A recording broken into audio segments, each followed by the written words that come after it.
आपका स्वागत है मेरे YouTube channel legal information law insights पर। मैं हूं एडवोकेट मुकुंद महाजन। आज का विषय है लिस पेंडेंस क्या है, इसे कहाँ और कैसे दर्ज किया जाता है और इसका प्रभाव। यह संपत्ति कानून के अंतर्गत एक महत्वपूर्ण अवधारणा है जिसे हर खरीदार, विक्रेता और विधिक पेशेवर को समझना चाहिए। एक लिस पेंडेंस का परिचय। लीस पेंडेंस एक लैटिन शब्द है जिसका अर्थ है पेंडिंग सूट यानी लंबित मुकदमा। भारतीय कानून में यह अवधारणा संपत्ति अंतरण अधिनियम 1882 की धारा 52 में दी गई है। साधारण भाषा में लिस पेंडेंस का मतलब है जब किसी संपत्ति को लेकर कोर्ट में मुकदमा चल रहा हो तो उस संपत्ति को बिना कोर्ट की अनुमति किसी और को ट्रांसफर नहीं किया जा सकता। उदाहरण, मान लीजिए और बी के बीच एक प्लॉट की मालिकाना हक को लेकर कोर्ट में केस चल रहा है। मुकदमे के दौरान वह प्लॉट सी को बेच देता है। भले ही सी ने खरीद लिया हो, लेकिन वह बिक्री कोर्ट के अंतिम निर्णय के अधीन रहेगी। 2. लिस पेंडेंस का उद्देश्य विवादों की संख्या को बढ़ने से रोकना ताकि मुकदमे के दौरान संपत्ति के बार बार हाथ बदलने से कोर्ट को नए पक्षकारों से निपटना न पड़े। वास्तविक मालिक के अधिकारों की रक्षा जब तक कोर्ट अंतिम फैसला न दे। निष्पक्ष सुनवाई सुनिश्चित करना ताकि कोर्ट का आदेश बेअसर न हो जाए। 3. कानूनी प्रावधान धारा 52 संपत्ति अंतरण अधिनियम 1882। मुख्य बिंदु। जब कोई मुकदमा या कार्यवाही सक्षम न्यायालय में लंबित हो। मुकदमा विशेष रूप से संपत्ति से संबंधित हो। ऐसी संपत्ति का ट्रांसफर कोर्ट की अनुमति के बिना प्रतिबंधित है। मुकदमे के दौरान किया गया ट्रांसफर अमान्य नहीं होगा, लेकिन वह कोर्ट के अंतिम निर्णय के अधीन रहेगा। महत्वपूर्ण, लिस पेंडेंस हर मामले में रजिस्ट्री में दर्ज कराना आवश्यक नहीं है, लेकिन लिस पेंडेंस नोटिस को पंजीकृत कराने से कानूनी सुरक्षा और मजबूत हो जाती है। 4. लिस पेंडेंस कहाँ और कैसे दर्ज करें। कब दर्ज करें? जब संपत्ति संबंधी विवाद पहले से कोर्ट में लंबित हो और आप यह सार्वजनिक करना चाहें कि कोई भी खरीदार अनजान न रहे। आमतौर पर यह दीवानी मामलों में किया जाता है, जैसे बिक्री, मॉर्गेज, बंटवारा, विशिष्ट निष्पादन, स्पेसिफिक परफॉर्मेंस या मालिकाना विवाद। बी. कहाँ दर्ज करें? जिस क्षेत्र में संपत्ति स्थित है उस उपपंजीयक, सब रजिस्ट्रार कार्यालय में। इससे यह नोटिस सार्वजनिक रिकॉर्ड का हिस्सा बन जाता है और कोई भी रजिस्ट्री सर्च में इसे देख सकता है। सी. कैसे दर्ज करें?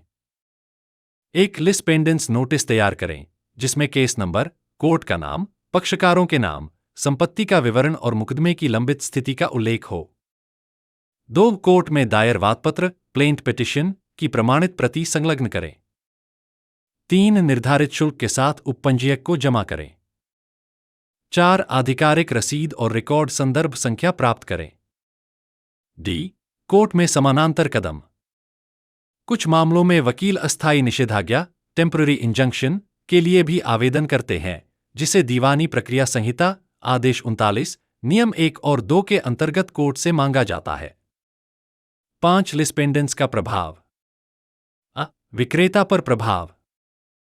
संपत्ति को स्वतंत्र रूप से बेचने या ट्रांसफर करने की स्वतंत्रता सीमित हो जाती है। किसी भी बिक्री को कोर्ट के निर्णय के अधीन रहना होगा, जिससे खरीदार को नुकसान हो सकता है। बी. खरीदार पर प्रभाव। खरीदार को संपत्ति के साथ मुकदमा भी मिल जाता है। यदि विक्रेता केस हार जाता है तो खरीदार का अधिकार समाप्त हो सकता है। सी. संपत्ति की बाजारयोग्यता पर प्रभाव।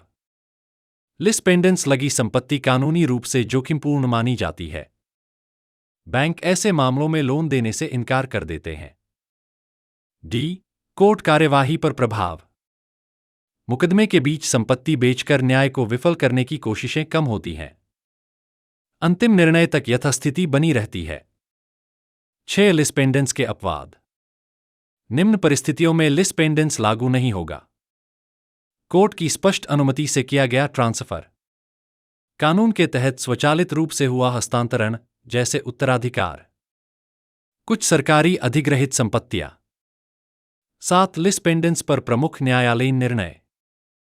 1. जयराम मुदलियार बनाम अय्यास्वामी एवं अन्य AIR 1973 SC 569। सुप्रीम कोर्ट ने कहा कि मुकदमे के दौरान किया गया कोई भी ट्रांसफर मुकदमे को रोकता नहीं है, लेकिन खरीदार कोर्ट के निर्णय से बंधा रहेगा।